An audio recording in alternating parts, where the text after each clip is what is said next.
This question is from Mr. Nafees Shiraz from Delhi. قرآن کے علاوہ 3 اور کتابیں ہیں، تورات، زبور، انجیل.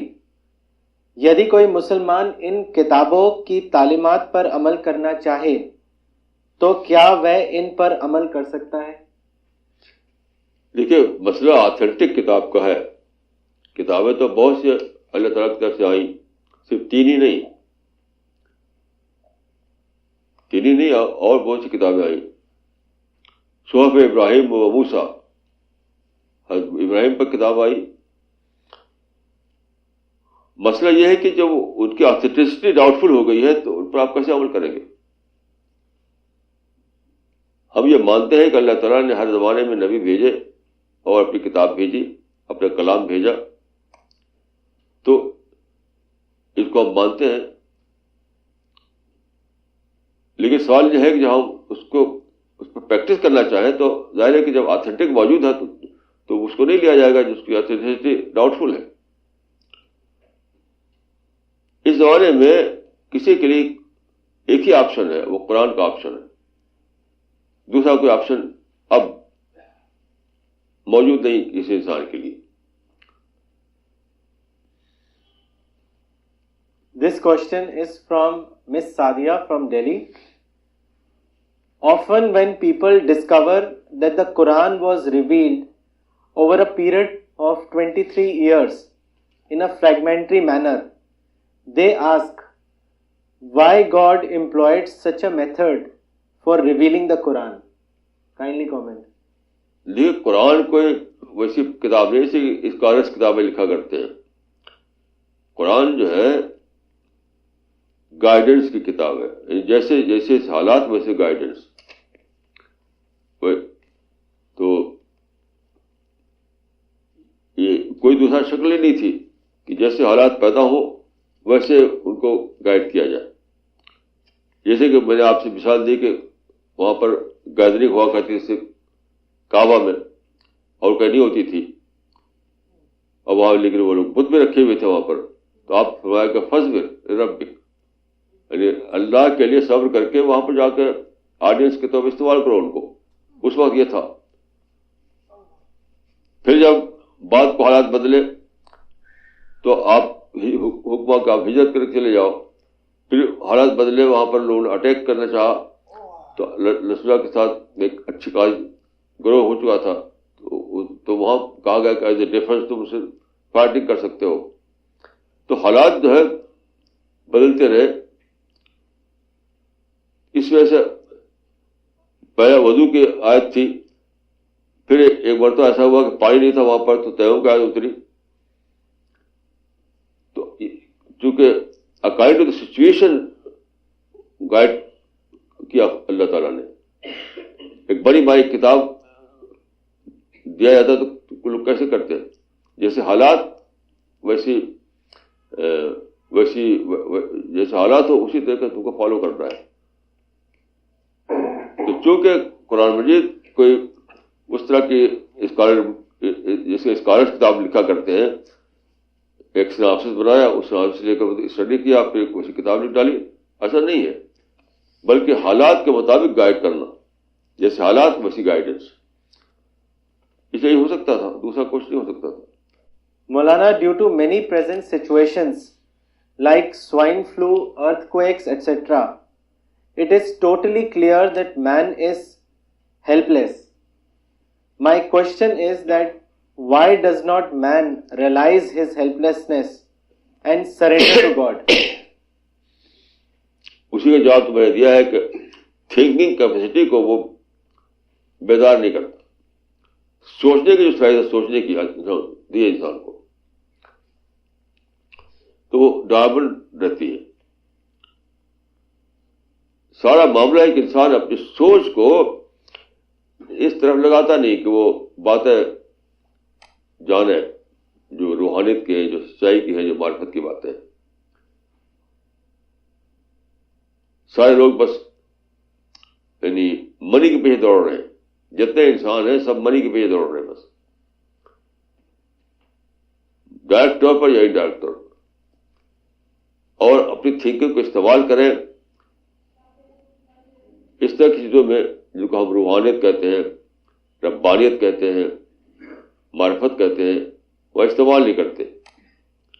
اس میں سے باتیں لوگ سمجھ میں نہیں آتی. ہم جو مشین چلا رہے ہیں, مشن کا مقصد یہ ہے کہ لوگوں کے مائنڈ کو ایکٹیویٹ کرنا, اور جو مشن ہے وہ یہی ہے کہ سوچو, یعنی تدبر کرو, تفکر کرو. یہی ہے مشن ہمارا.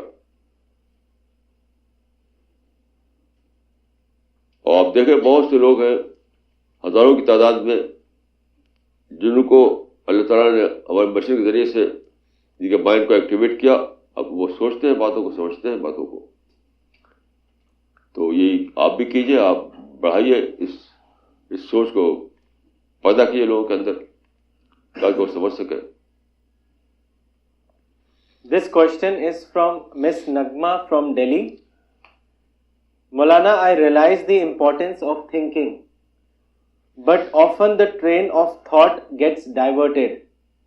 I want to ask you, how can we train ourselves to think? اب یہی ہے کہ اپنے مائنڈ کو ایکٹیو رکھیے.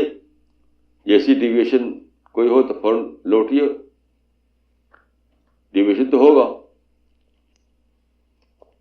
It but natural. تو سوچ کر کے ہمیں اپنے کو ڈسٹریکشن سے بچانا ہے, سوچ کر کے اپنے آپ کو ڈیویشن سے بچانا ہے. تو اسی لیے جہاد کہا گیا ہے اس کو, جہاد. یہ جہاد ہے, یہ اپنے مائنڈ کو کنٹرول میں رکھنا, یہ سب سے بڑا جہاد ہے. جو کہا جاتا ہے جہاد نفس, مانا جاتا ہے کہ جہاد نفس جو ہے جہاد اکبر ہے. تو جہاد نفس کا مطلب کیا ہے؟ یہی ہے دماغ کو کنٹرول میں رکھنا, اپنے سوچ کو کنٹرول میں رکھنا. یہ تو ایک پروسیس چلے گا کہ اپنے شعور کو ایکٹیو کر کے آپ ایک راستے آگے بڑھیں گے. پھر ڈسٹریکشن آئے گا, پھر ڈیویشن آئے گا, پھر کھینچ کے لائیں گے, پھر وہیں چلیں گے اسی راستے پر. تو لائف از اے اسٹرگل. پوری لائف ہی اسٹرگل ہے, اسی لیے اس کو جہاد کہا گیا ہے. یہ تو کرنا ہی کرنا ہے. This question is from Dr. Barkat Ali from Srinagar. Maulana, what is meditation and how is it different from prayer? Meditation کو کہا جاتا ہے مراقبہ. میڈیٹیشن کے جو لفظ ہے ہمارے یہاں مراقبہ ہے. تو مراقبہ جو ہے یہ صوفی لوگوں نے نکالا ہے, اسلام میں تو نہیں تھا. کچھ لوگ سمجھتے ہیں رسول اللہ جو غار حرا میں تھے تو مراقبہ کرتے تھے, مگر یہ غلط ہے. وہ تدبر کرتے تھے, سوچتے تھے. رسول اللہ کا طریقہ مراقبہ کا طریقہ نہیں تھا, نبوت سے پہلے بھی نہیں تھا, نبوت کے بعد بھی نہیں تھا. تو پریئر میں سمجھتا ہوں کہ بالکل الگ چیز ہے, مراقبہ الگ چیز ہے. مراقبہ میں تو یعنی تھنکنگ پروسیس کو اسٹاپ کر دیتے ہیں, تھنکنگ پروسیس اسٹاپ کر کے مراقبہ کرتے ہیں. لیکن پریئر جو ہے وہ تھنک پروسیس پہ چلتی ہے. پریئر جو ہے اس میں آپ اللہ اکبر کہتے ہیں, الحمدللہ پڑھتے ہیں, سورتیں پڑھتے ہیں, سبحان رب الاعلیٰ کہتے ہیں, سبحان رب العظیم کہتے ہیں, السلام علیکم ورحمۃ اللہ کہتے ہیں. یہ سب تھنکنگ پروسیس چلاتے ہیں اپنا. اور مراقبہ میں تو سب تھنکنگ اسٹاپ کر دو, ایسی اپنے آپ زیرو میں لے جاؤ. تو بال میڈیٹیشن اسلام میں نہیں ہے. اسلام کا جو پریئر ہے وہ سرتاسر تھنکنگ بیس کرتا ہے, تھنک کو اسٹاپ کر کے نہیں. Can you just write again? This question is from Dr. Farida Khanam from Delhi. The Quran and Hadith record a number of things about the life and mission of the previous prophets, like the life of Prophet Yusuf. Can we follow their examples as we find in the Quran and Hadith? ہاں بالکل, یہ فرض ہے. بس قرآن میں خود لکھا ہوا ہے فَبِ هُدَىٰ مُقْتَدِرٌ. قرآن میں ایک جگہ کئی پرافٹ کا مینشن کیا ہے پھر فرماتے ہیں کہ فَبِمَا هُدَاهُمْ مُقْتَدِرْ، انہی کے طریقے کی تم پیروی کرو. تو ہر چیز ہے کہ ڈفرینٹ سچویشن میں پیغمبر آئے ہیں، ڈفرینٹ سچویشن میں. اس سچویشن میں انہوں نے اللہ کے حکم کی کو فالو کیا. وہ سچویشن ہمارے پاس آ جائے تو ہم وہی تو وہ بالکل ہمارے لیے بھی ہو جائے گی. ایک ہی سچویشن سب کی نہیں رہی ہے. جیسے حضرت نوح کے زمانے میں کوئی بادشاہ نہیں ہوا کرتا تھا، بادشاہ کے زمانہ نہیں تھا وہ، اور حضرت یوسف کے زمانے میں ایک بادشاہ تھا. تو ڈفرینٹ سچویشن میں ڈفرینٹ پیغمبر آئے ہیں. اس سچویشن جب ہمارے ساتھ بھی آ جائے تو ہمیں اس کو فالو کرنا چاہیے. جیسے مثال کے طور پر حضرت یوسف علیہ السلام نے ایک کے زمانے ایک بادشاہ تھا، اس بادشاہ کو انہوں نے چیلنج نہیں کیا، اس بادشاہ کو انہوں نے ڈی تھرون کرنے کی کوشش نہیں کی. اس بادشاہ کو مانتے ہوئے آپ نے اس کے تحت ایک شعبہ سنبھال لیا. اس کو ہم کہہ سکتے ہیں کہ فوڈ کا ڈپارٹمنٹ. اس میں ایک نمونہ ہے کہ کنگ سے یا رولر سے یا گورنمنٹ سے ٹکراؤ کرنا یہ کوئی پالیسی نہیں ہے.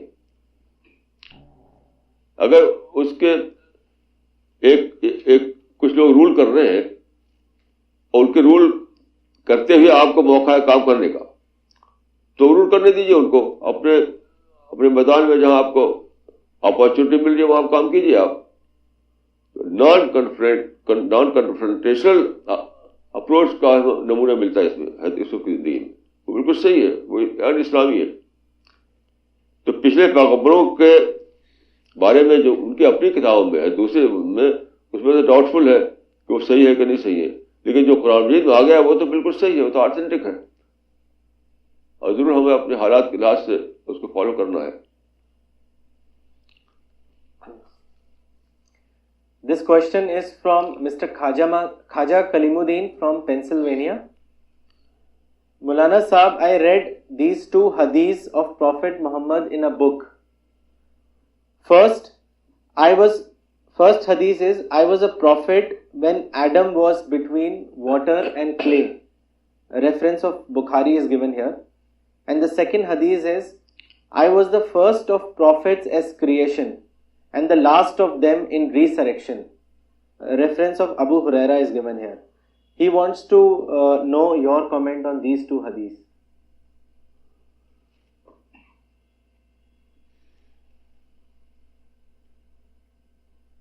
اس حدیث کے بارے میں بہت کچھ میں نے کلام کیا گیا ہے، اور میں یہ نہیں مانتا کہ رسول اللہ پہلے پیدا کیے گئے تھے، آدم بعد میں پیدا کیے گئے.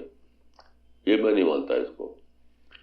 اور اس حدیثوں کے بارے میں اگر کسی کو زیادہ جانکاری کرنا ہے تو میں اس پر سوال لکھ کے بھیجیں میرے پاس، تو میں انشاءاللہ اس پر جواب دوں گا رسالہ میں. اس وقت میں یہی کہہ سکتا ہوں کہ عبدالانبیاء کے کانسیپٹ نے یہ غلط قسم کا ایک تصور بنایا مسلمانوں میں کہ رسول اللہ کا آدم سے پہلے پیدا کر دیے گئے تھے. یہ ایک صحیح بات نہیں ہے. رسول اللہ آدم کے بعد ہی پیدا ہوئے بنو اسماعیل میں. تو اس مسئلے میں اگر آپ تفصیل چاہتے ہو تو آپ مجھے اپنا سوال ای میل سے بھیجیے، میں انشاءاللہ رسالہ میں اس کا جواب دوں گا. This question is from Mr. Muhammad Afaq Alam from Delhi. ایک صاحب سے الرسالہ مشن کے بارے میں بات ہوئی. انہوں نے اس کی بہت تعریف کری، مگر انہوں نے کہا کہ جب کبھی مسلمانوں پر ظلم ہوتا ہے تو الرسالہ میں مسلمانوں کو ہی ذمہ دار بتایا جاتا ہے. اس معاملے کو مولانا ایکسپلین فرمائیں. دیکھیے رسالہ کی بات نہیں ہے، یہ قرآن کی بات ہے. ایسے لوگوں کو پہلے قرآن کا انکار کرنا چاہیے کہ قرآن کو نہیں مانتے ہیں. دیکھیے ظلم کا لفظ تو میں استعمال نہیں کرتا. میں یہ کہتا ہوں کہ کوئی بات ہوتی ہے، کوئی مصیبت آتی ہے، کوئی مسئلہ کریٹ ہوتا ہے تو قرآن میں کا طریقہ کیا ہے؟ قرآن میں طریقہ یہ ہے کہ اللہ تعالیٰ نے مسلمانوں ہی کو نصیحت کی. قرآن میں کہا گیا ہے کہ وما اصابکم من مصیبۃ فبما کسبت ایدیکم.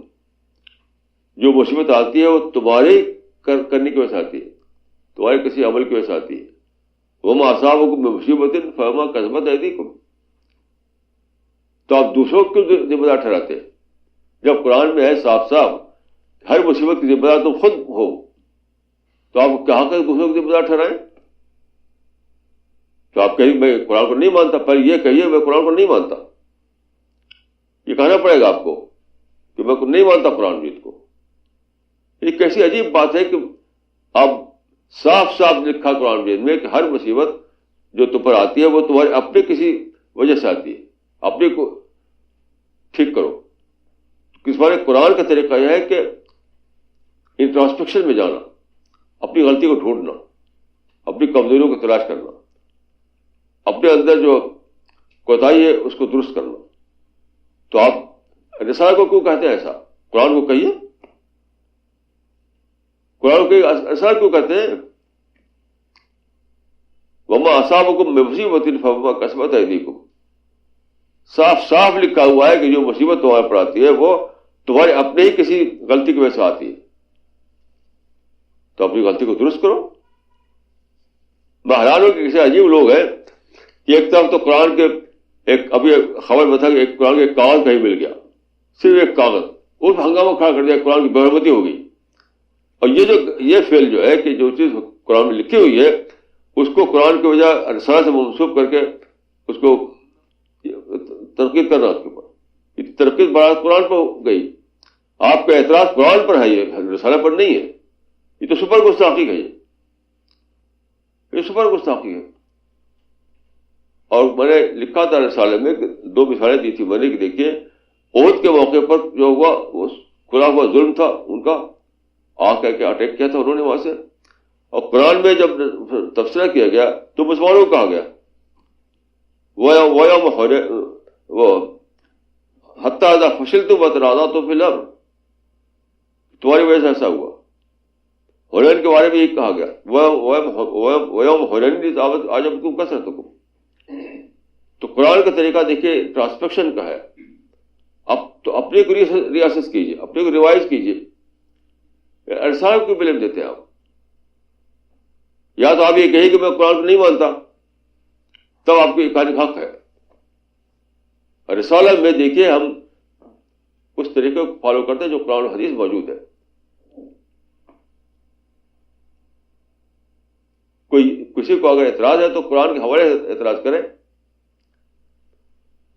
یہ جو ہے کوئی اعتراض نہیں ہے. جب تک وہ قرآن کا حوالہ نہ دے تب تک ان کا اعتراض جو ہے بالکل بیس لیس ہے.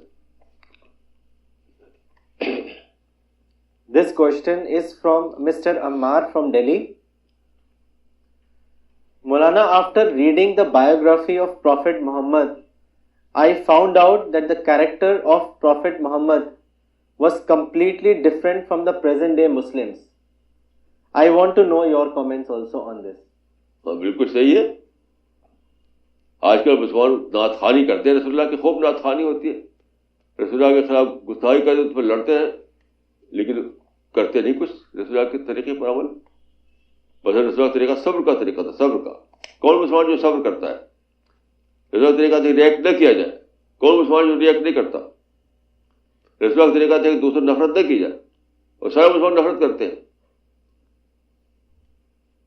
تو یہ تو واقعہ ہے کہ مسلمان جو ہے رسول اللہ کے نام لے کر لڑائی کرتے ہیں لوگوں سے، کارٹون کو لے کر کیا لے کر کے، لیکن ان کی فالو کون کرتا ہے؟ میں نہیں سمجھتا کوئی رسول اللہ فالو کر رہا ہے.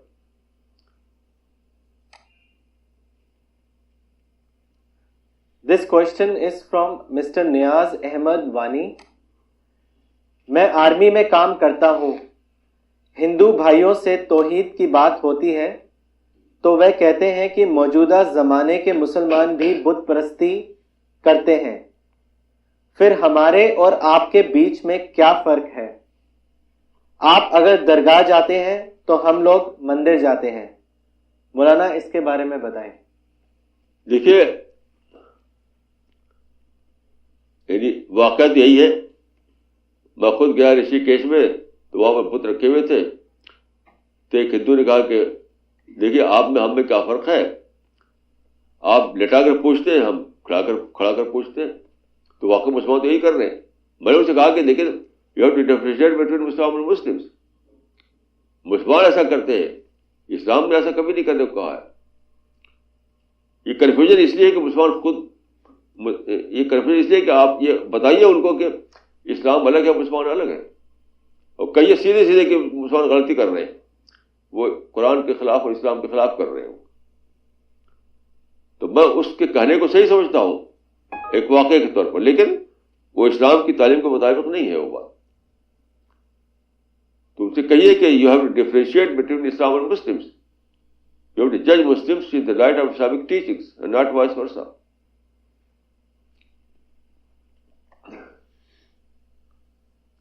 This question is from Mr. Iqbal Fazli. Maulana, kindly tell us about Marifat in detail. بھائی کتابیں پڑھیے معرفت پر. ہماری کتابیں سب معرفتی پر ہیں. مثلا اللہ اکبر ہے, اس کو آپ پڑھیے. تذکیر القرآن ہے, اس کو آپ پڑھیے. اور بہت سی کتابیں ہیں. معرفت کی ڈیٹیل ہم کیسے بتا سکتے ہیں یہاں پر؟ اس کو تو آپ کو پڑھنا پڑے گا. پڑھے گا آپ اس کی ڈیٹیل نہیں جان سکتے. باقی آج بھی تقریباً ایسی معرفتیں پہ تھی وہ. آج یہ بولا ہوا وہ معرفت پر تھی وہ. اس سے زیادہ اگر آپ جاننا چاہتے ہیں تو پھر لٹریچر جو ہمارا ہے اس کو پڑھیے آپ. انشاءاللہ اس میں ڈیٹیل آپ کے سامنے آ جائے گی. This question is from Dr. Farida Khanam from Delhi. What is the rational definition of a believer? Please explain.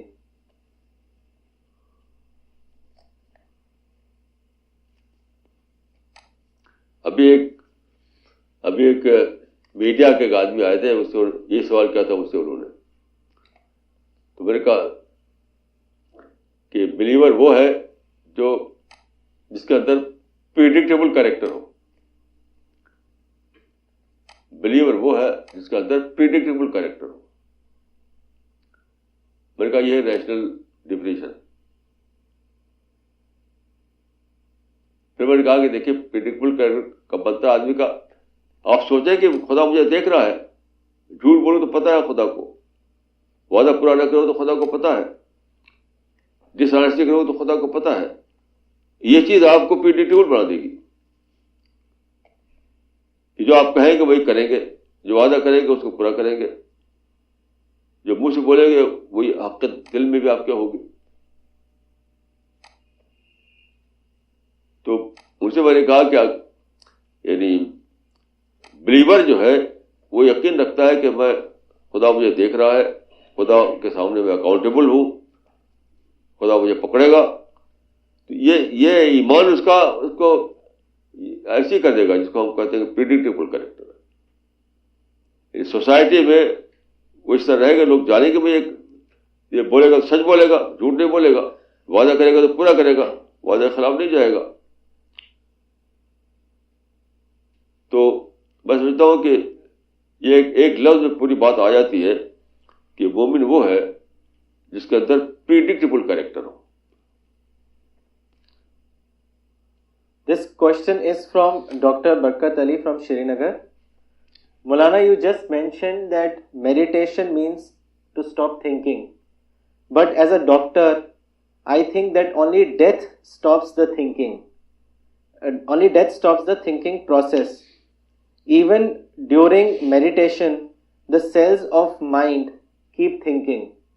Could you explain this again? بھائی اس کا مطلب ہے کہ try to stop your thinking. کوشش کرنا, یعنی اس سے جو آپ بول رہے ہیں وہ تو موت ہی ختم کرتی ہے. لیکن اگر آپ پریکٹس کریں تو آپ اس کے قریب پہنچ سکتے ہیں اس حالت کو کہ آپ کی تھنکنگ جو ہے وہ ورک نہ کر رہی ہو, نیئر ٹو اسٹاپ. تو میں نے جو بات کہی ہے وہ آپ کی بات سے ٹکراتی نہیں ہے کہ 100% آدمی کی تھنکنگ جب ختم ہوتی ہے جبکہ وہ مر جائے. لیکن اس سے پہلے کوشش کرتا ہے آدمی, کوشش کرتا ہے تو تھنک کا پروسیس اس کے اندر بہت کبھی سلو ہو جاتا ہے, کبھی بہت زیادہ ختم بھی ہو سکتا ہے. لوگ کہتے ہیں ایسے ہی لوگ. میں تو ان سب باتوں کو نہیں مانتا.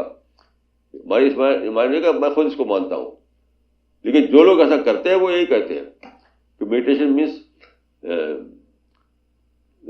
تھنک پروسیس کو اسٹاپ کر دینا, شونیہ میں چلے جانا, شونیہ میں, زیرو میں چلے جانا. یہ ان لوگوں کے کہنا ہے ایسا. باقی میں تو اس کو نہیں مانتا. میرا ساری سوچ جو ہے وہ تفکر, تدبر, تھنکنگ پر بیس کرتی ہے. This question is from Mr. Nafis Shiraz from Delhi. کیا اسلام لگژری لائف کے خلاف ہے؟ دیکھ, خلاف کی بات نہیں ہے. خلاف بات اس سلسلے میں ہے کہ لگژری لائف کا مطلب یہ ہے کہ آپ لگژری لائف کو میں سمجھتا ہوں ڈسٹریکشن ہے. وہ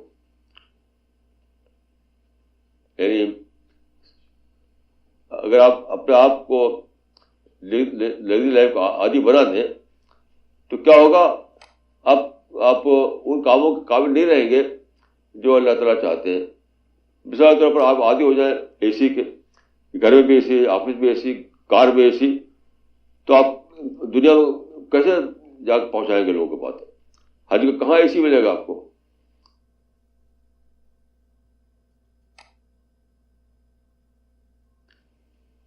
کھانے پینے میں آپ بہت زیادہ عادی ہو جائیں بہت اچھے کھانے کے, تو کہاں آپ کو ہر جگہ کھانا تیار رہے گا ملنے کے لیے؟ تو وہ جو کام ہے اللہ تعالیٰ کو جو مطلوب ہے کام, اس میں رکاوٹ پڑتی ہے اس سے. اسی لیے صحابہ رف زندگی گزارتے تھے. تمام پیغمبر رف زندگی گزارتے تھے. رف زندگی میں کوئی رکاوٹ نہیں بنتی. رف زندگی میں کوئی رکاوٹ نہیں بنتی. ایک صاحب تھے وہ بدایوں میں, تو وہ گرمی کے زمانے میں گرمی پڑ رہی تھی بہت, تو ان کے ساتھی نے کہا کہ بھائی چلو کسی کام سے لے آ رہے تھے ان کو, کچھ اسلام کے کسی کام سے. تو جب دروازے باہر آئے, گرمی تھی, اللہ کہا, گھر کا دروازہ چلے گئے, کیونکہ اس دھوپ کو برداشت کرنے کی طاقت نہیں تھی ان کے اندر. تو آپ کو گرم سردی کو سہنا پڑتا ہے, ہر کسی کے یعنی رف زندگی کو اختیار کرنا پڑتا ہے. ورنہ یہ کوئی حرام کی بات نہیں ہے, لیکن آپ کو بالکل انکمپیٹنٹ بنا دیتا ہے. لگژری آپ کو انکمپیٹنٹ بناتی ہے دعوت کے لیے, اسلامی کام کے لیے, کسی بھی خدائی کام میں دوڑ دھوپ کرنے کے لیے. تو اب آپ سمجھیے, خدا کے یہاں جب جائیں گے آپ تو سوچیے کہ وہاں کیا انعام ملے گا آپ کو. خدا کہ جاؤ تم اسی لگژری میں رہو جہاں سے آئے ہو. یہاں تو تمہارے لیے کچھ نہیں, تم کچھ کیا ہی نہیں تم نے ہمارے لیے. تم کو تو محبوب تھی لگژری, ہم تو محبوب تھے نہیں تمہارے لیے. تو جاؤ اسی لگژری میں. جب لوٹیں گے آپ یہاں تو کھٹنا ہوگا, صرف یہاں کچھ بھی نہیں ہوگا. تو بیسک بات یہ نہیں کہ وہ حرام ہے, بیسک بات ہے کہ وہ آپ کو بالکل نکمہ بنا دیتی ہے خدا کے کام کے لیے. تو آپ کی چوائس آپ کا ہے کہ خدا کے ہاں کیسے بڑھ کر پہنچنا چاہتے ہیں آپ. میں سمجھتا ہوں کہ جو لوگ لگژری میں جیتے ہیں تو لازماً یہ ہوگا کہ وہ خدا کام نہیں کر سکیں گے. تو آخرت میں جب پہنچیں گے تو خدا کہے گا ان سے کہ جاؤ اسی لگژری میں جاؤ جو اب کھڑر ہو چکی ہے. اب کھڑر ہو چکی, جاؤ اسی کھڑر میں رہو, یا تمہارے لیے کچھ بھی نہیں. یہ بہت زیادہ سوچنے کی بات ہے. جو لوگ صرف حرام حلال کے ٹرم میں سوچتے ہیں وہ بہت غلط سوچتے ہیں. وہ صرف حرام حلال کی بات نہیں ہے. جو ڈسٹریکٹ کرے وہ بھی اتنی غلط رہتا ہے کہ کوئی حرام چیز ہوا کرتی ہے, چاہے اس کو حرام نہ کہا گیا ہو تب بھی.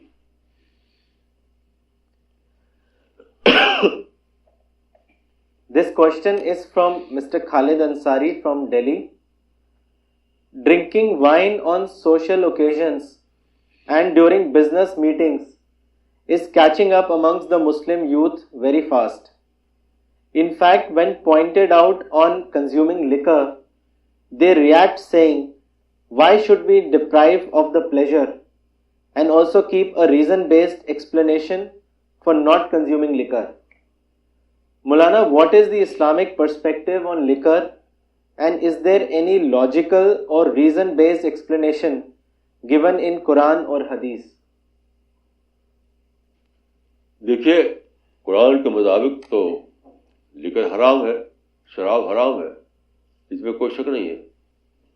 کیا تو ریزن کی بات ہے تو تمام میڈیکل سائنس بتاتی ہے کہ یہ ہیلتھ کے لیے بہت زبردست نقصان ہے اس کا. میں تو نہیں جانتا کہ کوئی دنیا میں ایسا ڈاکٹر ہے جو کہے گا کہ شراب پینا جو ہے فائدہ ہے، نقصان نہیں ہے اس میں. یہ تو ساری دنیا میں مانا ہوا ہے. تو ریزن کو لے تب وہ ہیلتھ کو نقصان کرتی ہے، اور اسلام کو لے تو وہ اسلام میں حرام ہے. وہ باقی ہے کہ پلیزر تو کوئی کرائٹیرین نہیں ہے. پلیزر کرائٹیرین نہیں، کرائٹیرین یہ ہے کہ وہ آپ کے آپ کی ہیلتھ کو اچھا ہو، آپ کے لیے انسانیت کو اچھا ہو. جو چیز ہیلتھ کے لیے مضر ہے، تو ہم نے کئی لوگ دیکھے ہیں کہ وہ بہت سگریٹ پیتے تھے میرے جاننے والوں میں، تو ان کو منع کیا جاتا ہے سگریٹ پینے سے کیا ہوتا ہے، یہ تو لطف ہے، لطف ملتا ہے پینے میں، تو ہم پیئیں گے. اور وہ مرے تو ان کے پھیپھڑے خراب ہو چکے تھے، بری حالت میں مرے. تو جو لوگ اس کو پلیزر کہتے ہیں تو ان کی جانیے کہ انسان کا ایک حد ہے. آپ پلیزر کے نام پر وہ کام کریں جو کہ آپ کے لیے آپ کے میڈیکل سائنس اس کے یعنی اتفاق کے ساتھ بتا چکے ہیں کہ مضر ہے یہ، تو پھر آپ پھر اس کا پرائز دیجیے، اس کا پرائز دیجیے. میں نے خود اپنی آنکھوں سے دیکھا ایسے لوگ جو کہ شراب پیتے تھے اور صحت آخر میں ان کی صحت خراب ہوئی، کس طرح کر رہے عادی ہونے کے بعد چھوڑ بھی سکتے تھے، وہ چھوڑ بھی سکتے اور صحت خراب بالکل. یہ تو ریزن اب اگر اب کوئی ریزن حساب سے پوچھتا ہے تو میڈیکل سائنس سے ناواقف ہے وہ. اگر کوئی 21st سینچری میں پوچھتا ہے کہ ریزن کے ساتھ بتاؤ، تو اس معنی کہ میڈیکل سائنس کو نہیں جانتا وہ. تو قرآن کے بارے میں، حدیث کے بارے میں تو پتہ ہے کہ حرام ہے اس میں، لیکن تم یہ اس سے کیوں بے خبر ہو کہ میڈیکل سائنس میں بھی وہ چیز بہت ہی زیادہ غلط بتائی جا چکی ہے، اسٹیبلش کیا چکی ہے. میں سمجھتا ہوں کہ یہ سب ہوتا ہے صرف اس لیے کہ لوگ زیادہ سوچتے نہیں، وقتی تفریح کو سمجھتے ہیں کہ ہم پلیزر لے رہے ہیں. وقتی تفریح اپنا پلیزر نہیں ہوتا. جب عادی ہو جائیں گے بڑھاپے میں، تب انہیں پتا چلے کہ ہم نے تفریح نہیں کی تھی بلکہ اپنے اندر بیماری اتاری تھی.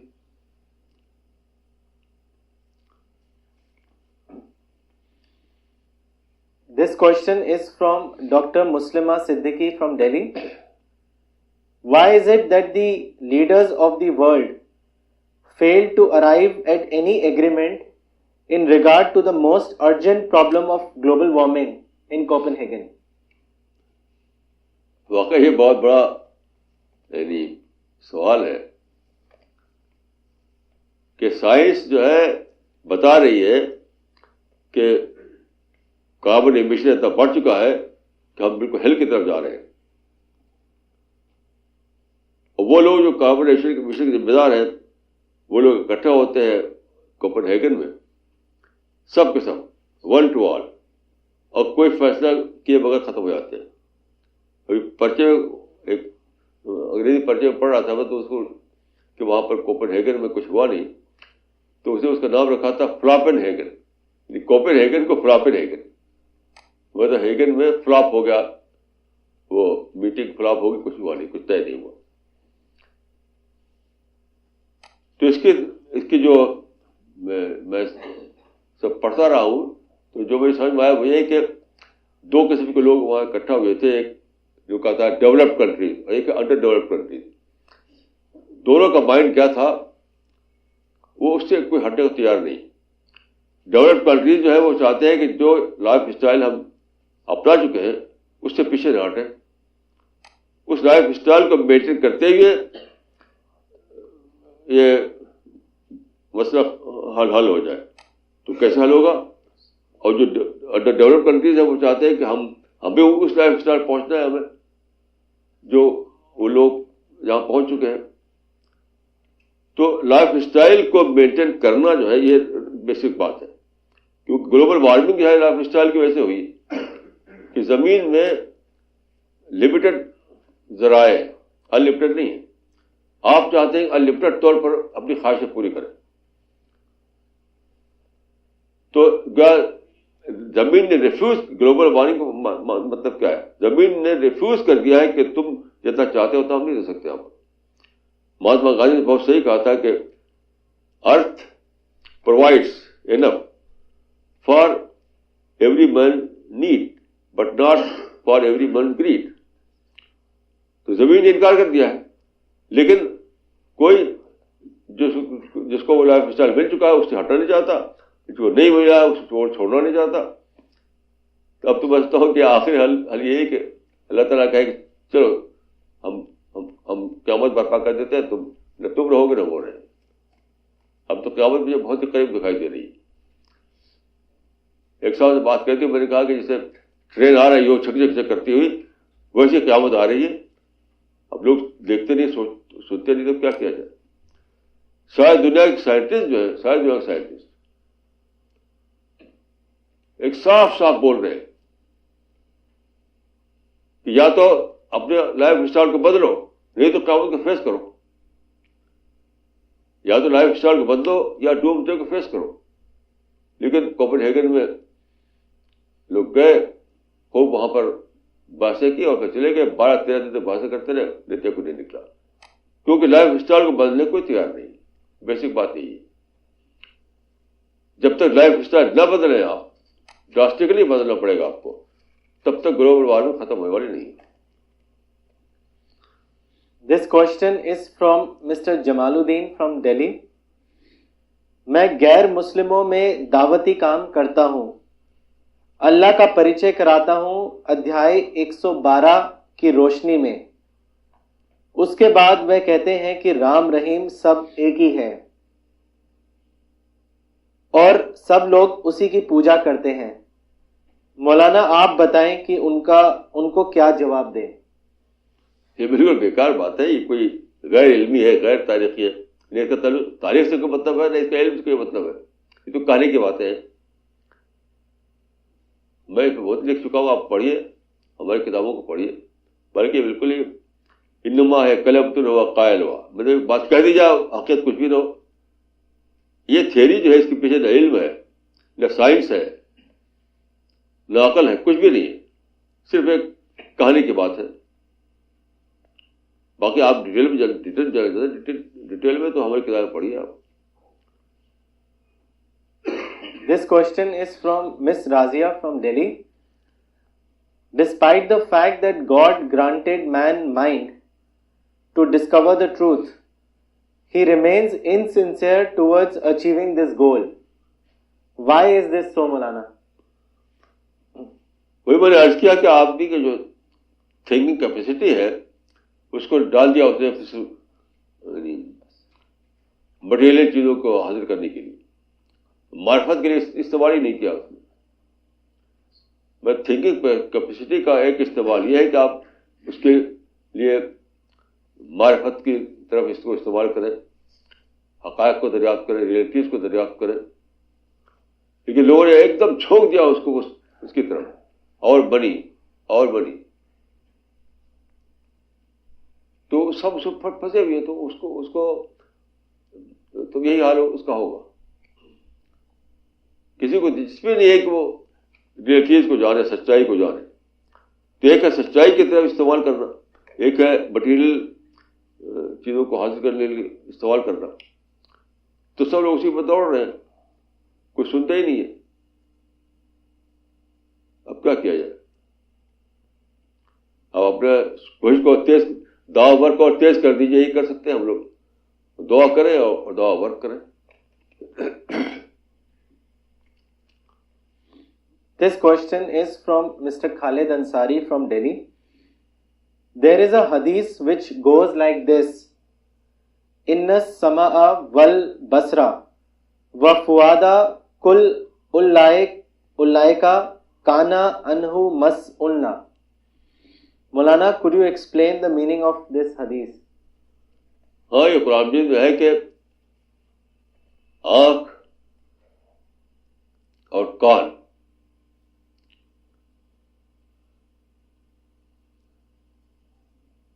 اور ان السمع والبصر والفؤاد کل اولئک کان عنہ مسئولا.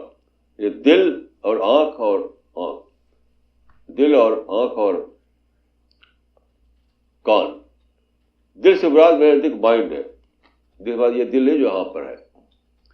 میں تو سوچنے کی طاقت، دیکھنے کی طاقت، سننے کی طاقت، 3 طاقتوں کی طرف اشارہ ہے کہ تمہیں صحیح آنکھ کا صحیح استعمال کرنا ہے، کان کا صحیح استعمال کرنا ہے، سوچنے کا بھی صحیح استعمال کرنا ہے. نہیں تو خدا کہا تم ریسپانسبل ہو، پکڑ جاؤ گے. انسان کی جو 3 فیکلٹی ہے اس کی طرف اشارہ کیا ہے اس میں. سوچنے کی فیکلٹی، سننے کی فیکلٹی، دیکھنے کی فیکلٹی. تو تینوں کا ایک پراپر یوز ہے، ایک مس یوز ہے. اس کا جو پراپر یوز کرے گا اللہ تعالیٰ کے ہاں جنت پائے گا، مس یوز کرے گا تو پکڑا جائے گا، اس کو سزا ہوگی. یہ مطلب ہے ان البصر والفؤاد ان السمع والبصر والفؤاد کل اولئک کان عنہ مسئولا. کہ دیکھنا اور سننا اور سوچنا تینوں اللہ تعالیٰ کے ہاں ریسپانسبل ہے، اور ہر ایک کی پکڑ ہوگی اللہ تعالیٰ کے ہاں اگر اس کو مس یوز کرے گا وہ. This question is from Dr. Hamid Hussain from Delhi. I read a book from CPS library which gives some details of unauthentic hadith. Today also one gentleman from Pennsylvania referred to a controversial hadith. Maulana, then how much importance we should give to hadith and how to segregate between authentic and unauthentic hadith? Kindly comment. بھئی یہ تو ایک بہت بڑا علم ہے. علم الحدیث جو ہے بہت آسانی سے ہم الگ کر سکتے ہیں، کوئی مسئلہ نہیں ہے اس میں. جسے میں نے عرض کیا ہے کہ لائبریری میں آج بھی جیو سینٹرک تھیوری موجود ہے اور ہیلو سینٹرک موجود، دونوں موجود ہیں. پھر بھی ہم الگ کر لیتے ہیں اس کو. آج بڑے جب شروع کیا تھا مطالعہ میں نے تو وہاں مہتا لائبریری ہوا کرتی تھی، اس میں ساری پرانی باتیں وہاں موجود تھیں. وہاں جیو سینٹرک والی کتابیں موجود تھی وہاں پر. میں گرد جھاڑ پڑھتا تھا اس کو. تو آج بھی ہے، تو دونوں طرح چیزیں موجود ہیں. آپ چھاٹتے ہیں اس کو، اپنی عقل کو استعمال کرتے ہیں، ایسے یہاں بھی عقل کو استعمال کیجیے. اس کو بٹانے کی ضرورت نہیں ہے، اس کو عقل کو صحیح استعمال کرنے کی ضرورت ہے. مجھے تو کوئی فرق نہیں پڑتا. میں سب حدیثوں کو پڑھتا ہوں، مجھے کوئی فرق نہیں پڑتا، میں چھاٹ دیتا ہوں. ایسے آپ بھی کیجیے. This question is from Dr. Farida Khanam from Delhi. Akal, which was created for the realization of God, has almost always misled man. Why is it so? اب خواہش جو ہے انسان کے اندر، دیکھیے ایک ہے ڈیزائر، ایک خواہش، اور ایک ہے سوچ. تو انسان کی سوچ پر اس کی خواہش غالب آ جاتی ہے بار بار، کیونکہ اپنی خواہش پہ چلنا، جذبات پہ چلنا، اپنے ویم پہ چلنا بڑا آسان رہتا ہے وہ، اور سوچ کے چلے تو وہ مشکل نظر آتا ہے. کبھی آپ سوچ کے چلے تو لگے کہ بھی اپنے غصے کنٹرول کرنا ہے، اپنی خواہشوں کو روکنا ہے، کسی کے ساتھ بدگمانی نہیں کرنا ہے، یہ سب مشکل لگتا ہے. تو ساری وجہ یہی کہ آدمی خواہش کو کنٹرول نہیں کر پاتا، اس وجہ سے یہ سب برائیاں پیدا ہوتی. تو سب سے بڑی چیز ہے کنٹرول کرنا، اپنے کو ڈسپلن میں رکھنا.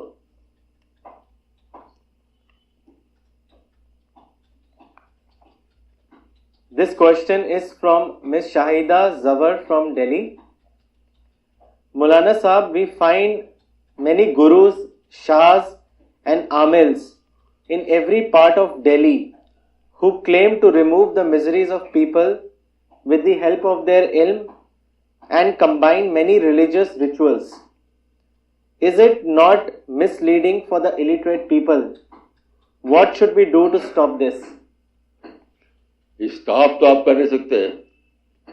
ہر آدمی کو آزادی ہے, آپ کیسے اسٹاپ کر دیں گے؟ اپنے کو بچائیے بس. وہ تو گورنمنٹ بھی اسٹاپ نہیں کر سکتی.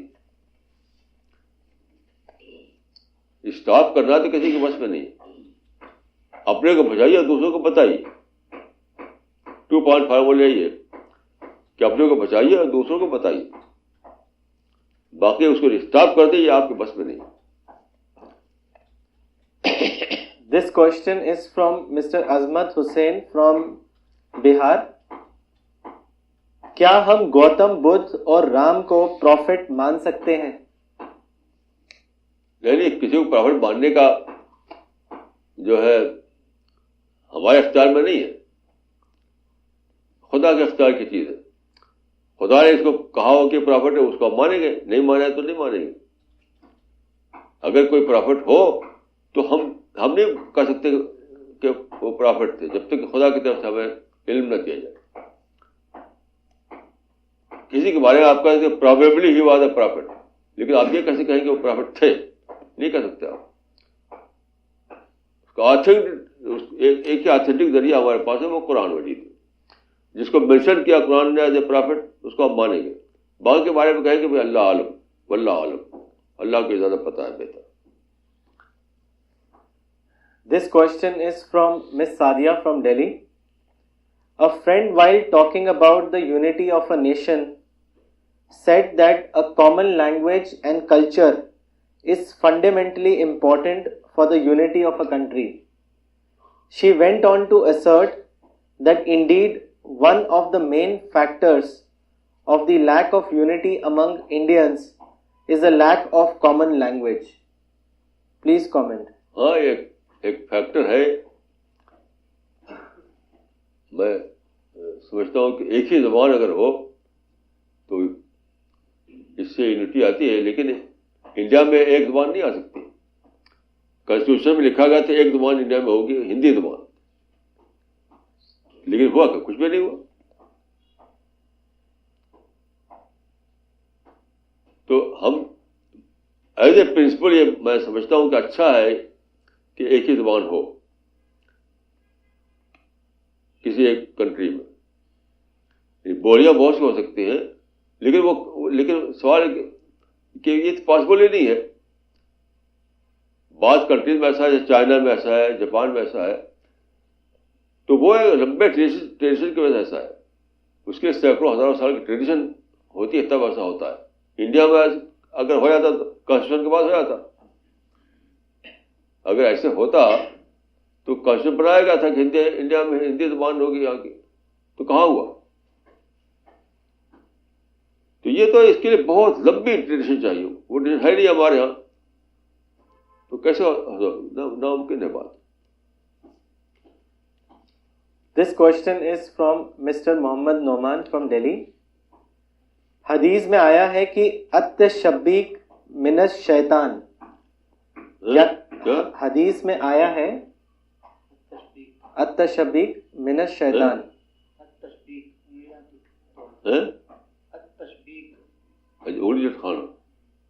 یعنی انگلی چٹکانا شیطانی کام ہے.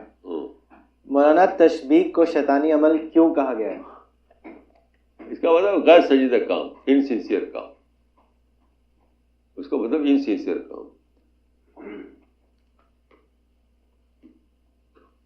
اب کسی مسجد میں آپ بیٹھے ہوئے ہیں, وہاں باتیں ہو رہی, آپ یہ سب کر رہے ہیں, دیوانی کہ آپ سن نہیں رہے, ٹھیک سے سن نہیں رہے, تو انسنسیئرٹی کی علامت ہے یہ, اس لیے برا کہا گیا. مطلب شیطان ہمارے یہ ہیمرنگ لینگویج آف ہیمرنگ ہے, سخت زبان میں کہا گیا کہ کیا شیطانی کام کر رہے ہو. حقیقت میں وہ انسنسیئر کام ہے. This question is from Mr. Abdul Basit from Doha, Qatar.